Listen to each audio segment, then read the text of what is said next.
I was introduced to cupping when I lived in Taiwan, and when I saw it at the time, it was quite the process. They didn't have anything fancy like this. This makes cupping really easy. It's just automatic. It has a battery in it. So you just press a button to do it, and that's basically all there is to it. Most of the time this is done, it's done on your back, but I'm not going to show you that because you're welcome. So I will show you on my arm real quick. How you want to use this is you moisturize the area you're going to put it on. Let me put lotion on real quick.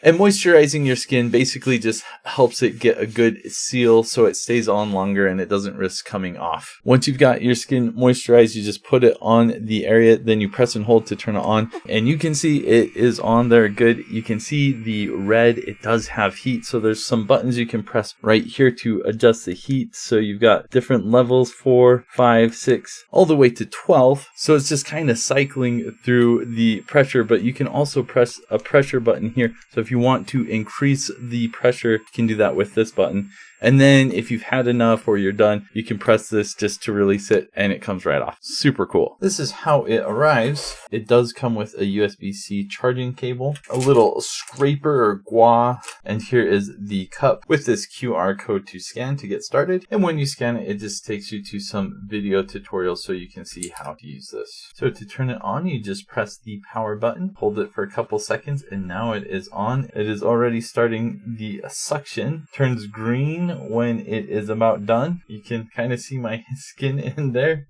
I'm going to press and hold to turn it off. I don't want to do that too long on my arm. Now you can unscrew this if you ever need to do that. And this card does show you the areas you do not want to cup. I mean, generally you just do this on your back. This was sent to me so I could make this video. I'm really impressed with just how well this works. Like I said, I've lived in Taiwan and China. I've seen this done before, but I've never seen it done so easily with just a push of the button. That's so cool. This makes it really easy to do. So if you've ever thought about trying cupping, this is the way to go.